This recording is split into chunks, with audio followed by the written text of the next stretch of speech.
जलबेताल ने कहानी सुनाते हुए कहा, जब धोबी को पैसों से भरा संदूक बूढ़े ने दिया तो धोबी अपनी पत्नी को वह संदूक सौंपकर कपड़े धोने चला गया। वापस आते समय उसी संदूक को धोबी ने एक आदमी को खुशी खुशी ले जाते हुए देखा। जब धोबी ने उससे पूछा तो उस आदमी ने कहा, यह संदूक मुझे मेरी प्रेमिका ने दिया है। यह सुनते ही धोबी अपनी पत्नी पर इतना क्रोधित हुआ कि वह घर पहुंचा और अपनी पत्नी की हत्या कर दी। फिर उसके शरीर के टुकड़े कर एक संदूक में भर दिए और उसे नदी में फेंक दिया। थोड़ी देर बाद उसका बेटा रोता हुआ घर आया और बोला, पिताजी, आप जो संदूक लाए थे मैं उसे बाहर खेलने के लिए ले गया था, तभी एक आदमी मुझसे वह छीन कर ले गया। तो भगवान के लिए माँ को कुछ मत कहना, माँ को कुछ भी पता नहीं है। यह सुनकर धोबी फूट फूट कर रोने लगा। जब यह पूरी कहानी राजा को पता चली तो राजा ने उस आवारा आदमी को खोज निकाला जिसके कारण धोबी ने अपनी पत्नी की हत्या कर दी थी। राजा के आदेश पर उन दोनों को फांसी दे दी गई। इतनी कहानी सुनाकर जलबेताल ने कहा, उस स्त्री की मृत्यु का असली दोषी कौन था? राजा ने कहा, धोबी, क्योंकि कोई भी मनुष्य जब बिना सोचे समझे कोई कार्य करता है तो दोष उसी का होता है। तब बेताल ने कहा, तुमने बिल्कुल सही उत्तर दिया है राजन। हर मनुष्य को चाहिए कि कोई भी कार्य करने से पहले उसकी पूरी जांच पड़ताल कर ले, क्योंकि क्रोध में किया गया कार्य अंततः केवल विनाश और पश्चाताप का कारण बनता है। अब मैं तुम्हें बताता हूँ कि तुम्हारा बेटा कहाँ है। एक समय यक्षों और दैत्यों के बीच भयानक युद्ध हुआ था। उस युद्ध में दैत्यों ने यक्षों को पराजित कर दिया। उन्होंने यक्षों की रानी का वध कर दिया और यक्षों के नगर पर अधिकार कर लिया। उस महाविनाश के समय एक यक्षिणी दैत्यों के चंगुल से बच निकली और अपने राज्य की मुक्ति के लिए घोर तपस्या करने लगी। उसकी कठोर तपस्या से प्रसन्न होकर कुबेर प्रकट हुए, जो यक्षों के अधिपति और रक्षक हैं। यक्षिणी ने उनके चरणों में गिरकर दैत्यों के विनाश का उपाय पूछा। कुबेर ने कहा, दैत्यों का अंत किसी साधारण यक्ष या योद्धा से संभव नहीं है। यह कार्य उसी बालक द्वारा होगा जो यक्षों की रानी के पुण्य से जन्मा हो। यक्षिणी ने व्याकुल होकर कहा, परंतु प्रभु, यक्षों की रानी तो युद्ध में मारी जा चुकी है। तब कुबेर बोले, रानी का अंत नहीं हुआ है, उनका पुनर्जन्म मनुष्य लोक में एक साधारण तेली के घर में हुआ है। उसी जन्म से एक बालक उत्पन्न होगा। वही बालक आगे चलकर दैत्यों का संहार करेगा। तुम्हें उसे लाना होगा और दिव्य अस्त्र विद्या से तैयार करना होगा, क्योंकि वही इस भयानक युद्ध का अंत कर सकता है। इसी कारण यक्षिणी तुम्हारे पुत्र को अपने लोक में ले आई। उसने उसे संरक्षण दिया, अस्त्र विद्या सिखाई और युद्ध के लिए तैयार किया। अब तुम्हारा पुत्र बड़ा हो चुका है और शीघ्र ही वह एक भयानक युद्ध में उतरेगा, जिससे यक्षों का राज्य मुक्त होगा। अब आगे की कहानी जानने के लिए देखिए अगला भाग। जलबेताल ने राजा को बताया कि उसका बेटा अब बड़ा हो गया है और शीघ्र ही दैत्यों से युद्ध करके यक्षों के देश को मुक्त करेगा। तो राजा ने भी अपने पुत्र की सहायता करने का निश्चय किया। उसने कहा, मैं भी यक्षों के राज्य में जाना चाहता हूँ ताकि अपने बेटे की मदद कर सकूं। जलबेताल ने कहा, राजन, यदि तुम मनुष्य रूप में देव देश जाओगे तो किसी दैत्य या यक्ष के हाथों मारे जाओगे। इसके लिए तुम्हें अपना रूप बदलना होगा। इतना कहकर जलबेताल ने पुकारा, हे जल की रक्षा करने वाली देवी, प्रकट होइए। इतने में सरोवर का पानी फट गया और उसमें से एक अत्यंत सुंदर देवी प्रकट हुई। बेताल ने उनसे प्रार्थना करते हुए कहा, हे देवी, यह मनुष्य कई वर्षों से अपने पुत्र के वियोग में तड़प रहा है और अपने पुत्र की खोज में निकला है। इसकी सहायता कीजिए और इसे यक्ष के रूप में बदल दीजिए।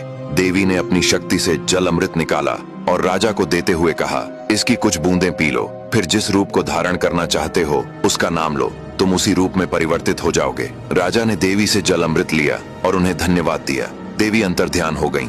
इसके बाद राजा ने जल अमृत की कुछ बूंदें पी और यक्ष का रूप धारण कर लिया। फिर जलबेताल ने यक्ष रूपी राजा से कहा, सुनो राजन, अब तुम्हें यक्षों के देश में प्रवेश करने के लिए उस झरने के पास जाना होगा जो सीधे स्वर्ग से गिरता है। वहाँ कुछ यक्षिणियां पानी भरने आती हैं।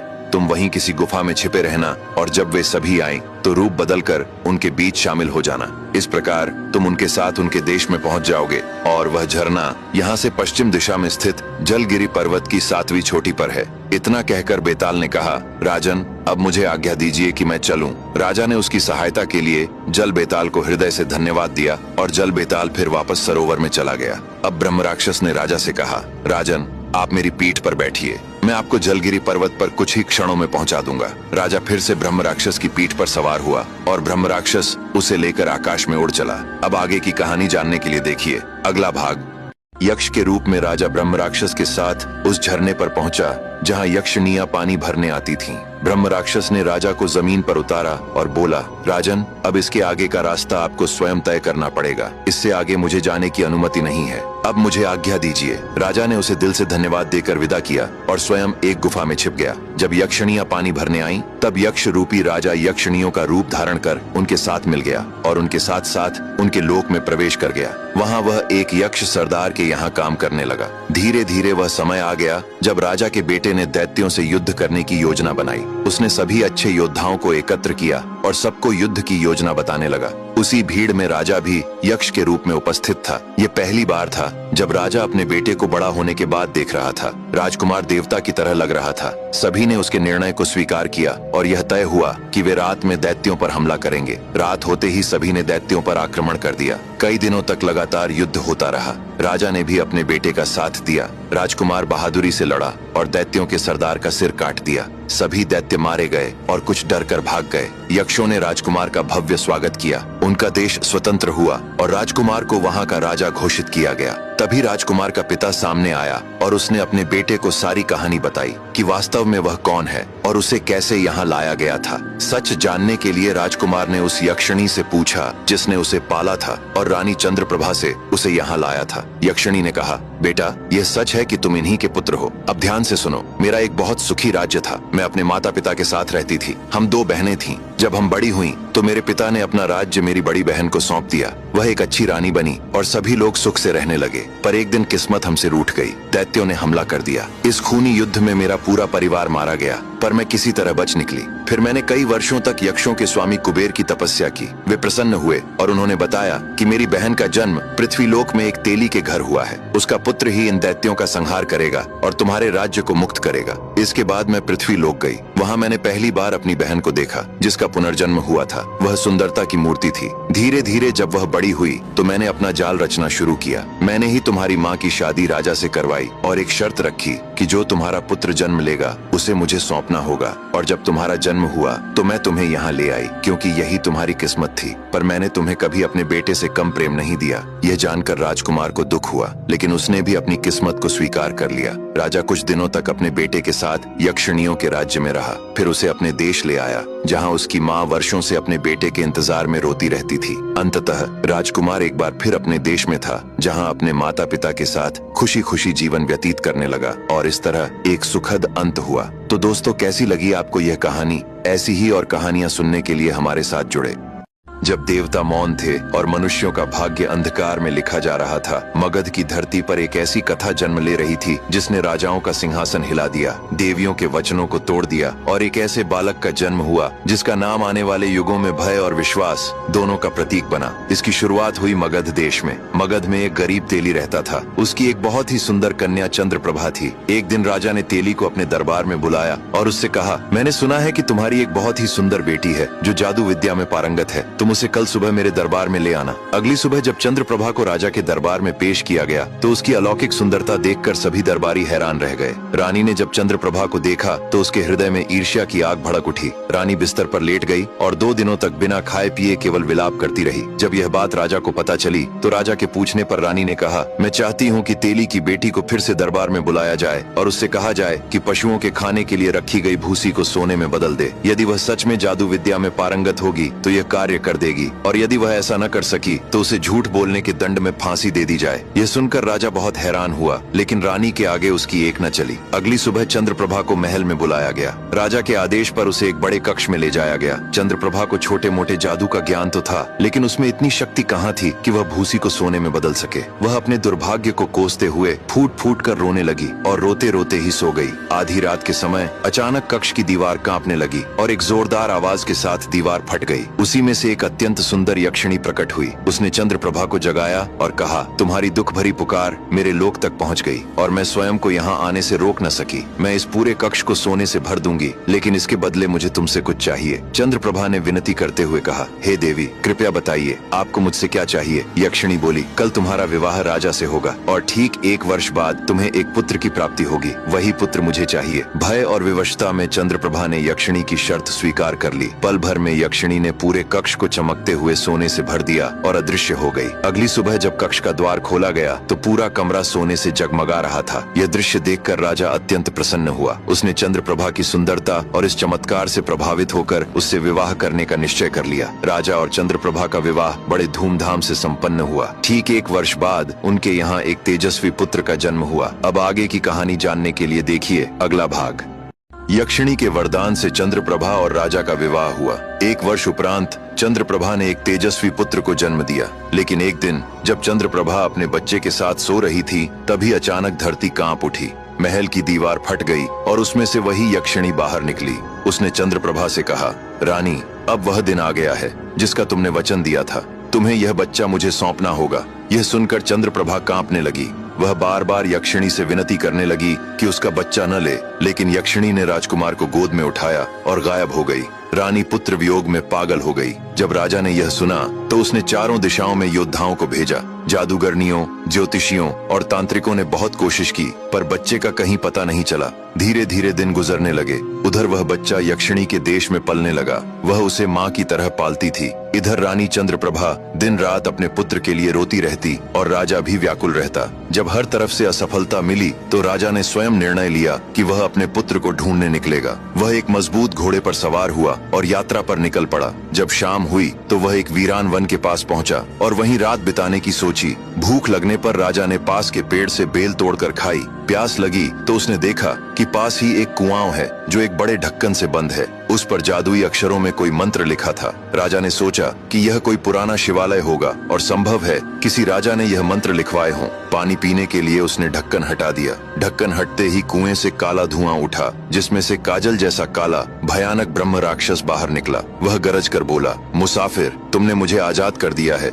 मैं इस कुएं में 1000 वर्षों से कैद था। अब संभल जाओ। यह तुम्हारी बदकिस्मती है कि तुमने मुझे मुक्त किया। अब तुम्हारी मृत्यु मेरे ही हाथों होगी। राजा यह सुनकर कांपने लगा। उसने कहा, महाराज, क्या ऐसा हो सकता है कि जिसने आपको मुक्त किया आप उसी की जान लें? राक्षस बोला, तुम सही कह रहे हो, लेकिन मेरी बात सुनो। जब मैं इस कुएं में कैद हुआ था तो दिन रात तड़पता था। मैंने सोचा था कि जो मुझे आजाद करेगा मैं उसे संसार की सारी सुख सुविधाएं दूंगा। 500 वर्ष बीत गए पर किसी ने मुझे मुक्त नहीं किया। फिर मैंने प्रतिज्ञा की कि जो मुझे आजाद करेगा मैं उसे दुनिया की सारी ताकत दूंगा, उसे सबसे अमीर बना दूंगा, एक विशाल सेना दूंगा जिसकी अगुवाई मैं स्वयं करूंगा और संसार के सभी राजाओं के सिर काटकर उसके चरणों में रख दूंगा। फिर भी 500 वर्ष और बीत गए, कोई नहीं आया। फिर कल मैंने कसम खाई कि जो भी मुझे आजाद करेगा मैं उसी की गर्दन अपने हाथों से काटूंगा और उसका खून पीऊंगा। और आज तुमने मुझे आजाद कर दिया है। अब तैयार हो जाओ। तुमने इस धरती पर बहुत सांसें ले ली हैं। अब आगे की कहानी जानने के लिए देखिए अगला भाग। चंद्रप्रभा के बच्चे को यक्षिणी उठा ले गई। रानी दिन रात बच्चे के लिए तड़पती रही। तब राजा अपने बच्चे की खोज में निकल पड़ा। एक वीरान स्थान पर वह रुका और पानी पीने के लिए पास के कुएं का ढक्कन हटा दिया। तभी धरती कांप उठी और कुएं से एक भयानक ब्रह्म राक्षस प्रकट हुआ। वह गरजते हुए बोला, आज मैं तेरा गला काटूंगा और तेरा खून पीऊंगा। राजा ने विनती करते हुए कहा, महाराज, आप सर्वज्ञानी और महाशक्तिशाली हैं। यदि आप मुझे मारना ही चाहते हैं तो कोई भी मुझे बचा नहीं सकता, परंतु मरने वाले की एक अंतिम इच्छा होती है। क्या आप उसे पूरा करेंगे? ब्रह्म राक्षस बोला, बता तेरी अंतिम इच्छा क्या है? राजा ने कहा, स्वामी, मैं मरने से पहले यह जानना चाहता हूँ कि आप इस कुएं में कैसे कैद हुए। ब्रह्म राक्षस ने कहा, यदि तेरी अंतिम इच्छा यही जानने की है तो सुन। मैं एक महान राजा था। मेरा नाम सुनते ही शत्रुओं की छाती कांप उठती थी। धरती से लेकर आकाश तक मेरा ही राज्य था। लेकिन मुझसे एक ऐसी भूल हो गई जो मुझे कभी नहीं करनी चाहिए थी। किसी भी युद्ध को करने से पहले मैं युद्ध के देवता को बलि चढ़ाता था और फिर आगे बढ़ता था। एक बार मैंने अपने उत्तर में बसे कंधार देश पर हमला करने की सोची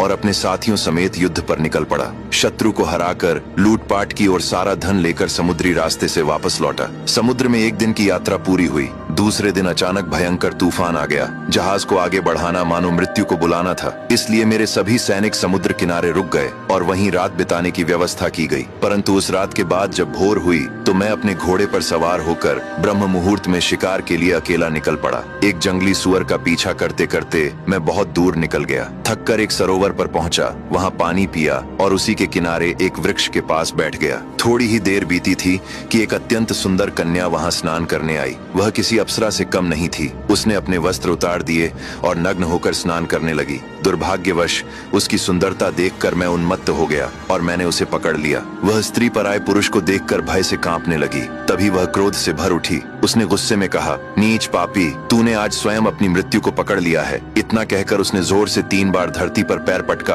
और बोली, तुरंत आओ। अचानक धरती फट गई और काजल के समान काले हष्ट पुष्ट दानव बाहर निकल आए। अब आगे की कहानी जानने के लिए देखिए अगला भाग। ब्रह्म राक्षसनी ने अपनी कहानी सुनाते हुए कहा, समुद्र किनारे अपने सैनिकों को छोड़कर मैं ब्रह्म मुहूर्त में शिकार के लिए निकला। एक जंगली सुअर का पीछा करते करते मैं बहुत दूर निकल गया और अंततः एक निर्जन सरोवर के किनारे थक कर बैठ गया। कुछ ही समय बाद वहाँ एक अत्यंत सुंदर कन्या आई। उसका तेज किसी अप्सरा से कम न था। उसने अपने वस्त्र उतारे और सरोवर में स्नान करने लगी। मेरी बुद्धि भ्रष्ट हो गई। मैं स्वयं को रोक न सका और उसे पकड़ लिया। तभी वह कन्या क्रोध से कांप उठी। उसने 3 बार धरती पर पैर पटका और ऊंचे स्वर में बोली, हे पाताल के रक्षक, तुरंत प्रकट हो। अचानक धरती फट गई और उसमें से 2 महाभयानक दानव निकले। उनके काले शरीर, जलती आंखें और विशाल दांत देखकर मेरे प्राण सूख गए। पलक झपकते ही वे मुझे और उस कन्या को उठाकर अपने लोक ले गए। वह कन्या कोई साधारण स्त्री नहीं थी। वह पाताल लोक के राजा नागेश्वर की पुत्री थी, जिसका नाम राजकुमारी मृगनयना था। राजकुमारी ने रोते हुए अपने पिता को सारी घटना सुना दी। राजा गरज कर बोले, तू मनुष्य होकर राक्षसों जैसा आचरण करता है, इसीलिए आज से तू मनुष्य नहीं रहेगा। इतना कहकर उन्होंने भयानक मंत्रों का उच्चारण किया। एक ही क्षण में मेरा शरीर विकृत हो गया और मैं ब्रह्म राक्षस बन गया। फिर थोड़ी ही देर में उनके सैनिक मुझे इस धरती पर पटक कर लौट गए। राक्षसी देह में जब मैं अपने सैनिकों के पास पहुंचा तो भय से वे मुझ पर टूट पड़े, पर अब भूख और क्रोध मुझ पर सवार था। मैंने एक एक कर सभी को मार डाला और खा गया। उसी दिन से मैं इस जंगल में भटकता रहा। धीरे धीरे 100 वर्ष बीत गए। एक रात मैंने निश्चय किया कि अपने राज्य लौट कर देखूं। आधी रात में अपने महल में घुसा, पर वहाँ कोई परिचित नहीं था। मेरा राज्य किसी और राजा के अधिकार में जा चुका था। हताश होकर मैं फिर जंगलों में भटकने लगा और अंततः मैंने एक और गलती कर दी, जिससे मेरा यह हाल हुआ और मैं यहाँ कैद हो गया। एक दिन अत्यधिक भूख के कारण मैं तड़प रहा था। तभी मुझे एक सुंदर हिरणी दिखाई दी। मैंने उसे खाकर अपनी भूख मिटाने की सोची और उसका सिर धड़ से अलग कर दिया, पर मरते ही वह एक सुंदर कन्या में बदल गई। यह देखकर मैं हैरान रह गया। तभी एक तेजस्वी साधु प्रकट हुए और बोले, अरे दुष्ट राक्षस, तुमने मेरी बेटी को मार डाला। तुमने अपनी भूख मिटाने के लिए इसकी जान ली है, इसलिए अब तुम कई हजार वर्षों तक भूखे प्यासे यहीं कैद रहोगे। इतना कहते ही उन्होंने मंत्र पढ़ा और मुझे मंत्र बल से बांधकर इस कुएं में डाल दिया। अब आगे की कहानी जानने के लिए देखिए अगला भाग। ब्रह्म राक्षस ने राजा को सारी कहानी सुनाई कि कैसे उसे नागलोक के राजा ने श्राप देकर राक्षस बना दिया और वह एक सुंदर हिरण के छल में आकर एक गलती कर बैठा, जिससे एक दिव्य साधु ने उसे मंत्र बल से बांधकर इस कुएं में कैद कर दिया। सारी कहानी सुनाकर ब्रह्म राक्षस ने कहा, अब तुम संभल जाओ, क्योंकि अब तुम्हारी मरने की बारी है। राजा ने कहा, ठीक है, शायद मेरी मौत मुझे यहाँ लेकर आई है, पर महाराज, आप इतने शक्तिशाली और इतने विशालकाय हैं, आप इस कुएं में कैद कैसे हो सकते हैं? ऐसा तो नहीं कि आप झूठ बोल रहे हैं? राक्षस गुस्से में बोला, क्या तुझे लगता है मैं झूठ बोल रहा हूँ? अब तू देख। इतना कहते ही वह विशाल राक्षस काले धुएं में बदल गया और कुएं में चला गया। कुएं के अंदर जाकर बोला, देख, अब तो तुझे विश्वास हुआ? राजा ने कहा, हाँ महाराज, अब विश्वास हो गया। इतना कहते ही राजा ने कुएं का ढक्कन बंद कर दिया और बोला, अरे बेवकूफ, तू मुझे मारने चला था, अब तू इसी में मरेगा। राक्षस ने जब खुद को फिर से कुएं में बंद पाया तो वह रोने लगा। गिड़गिड़ाते हुए बोला, भाई, मैं तो मजाक कर रहा था, कृपया मुझे बाहर निकालो। राजा ने कहा, अब ऐसा नहीं हो सकता कि मैं ढक्कन हटा दूं। तब राक्षस बोला, मैं जानता हूँ कि तुम अपने बेटे की तलाश में निकले हो। मुझे यह भी पता है कि यक्षिणी उसे कहाँ लेकर गई है। मैं कसम खाता हूँ कि अगर तुमने मुझे मुक्त किया तो मैं तुम्हें मारूंगा नहीं, बल्कि तुम्हारे बेटे का पता बता दूंगा। राजा ने उसकी बात मान ली और कुएं का ढक्कन हटा दिया। ब्रह्म राक्षस बाहर आया और बोला, राजन, तुमने मुझ पर बहुत बड़ा उपकार किया है, अब तुम मेरे कंधे पर बैठो। राक्षस उसे लेकर उड़ चला और जालंधरों के लोक में एक सरोवर के किनारे पहुंचा। उसने राजा को जमीन पर उतारा और बोला, सुनो राजन, इस सरोवर में एक जलबेताल रहता है, जिसे संसार की सभी चीजों की जानकारी है। वही बताएगा कि तुम्हारा बेटा कहाँ है, लेकिन उसे पकड़ना आसान नहीं है। इसके लिए एक स्त्री चाहिए। राजा ने कहा, इस सुनसान वन में स्त्री कहाँ से लाऊं? राक्षस बोला, तुम फिक्र मत करो, उसका भी उपाय है। मैं एक सुंदर स्त्री का रूप धारण कर लेता हूँ। तुम यहीं सरोवर के किनारे कहीं छिप जाना। जब वह दैत्य एक सुंदर स्त्री को देखेगा तो मोहित होकर पानी से बाहर आएगा और तब हम उसे पकड़ लेंगे और तुम्हारे बच्चे का पता पूछेंगे। राजा तैयार हो गया। ब्रह्म राक्षस ने सुंदर स्त्री का रूप धारण कर सरोवर के किनारे बैठ गया। कुछ ही देर बाद वह जलबेताल बाहर निकला। सुंदर स्त्री को देखकर वह मोहित हो गया। जैसे ही वह पानी से बाहर आया, ब्रह्म राक्षस अपने असली रूप में आ गया और उसे पकड़ लिया। अब आगे की कहानी जानने के लिए देखिए अगला भाग।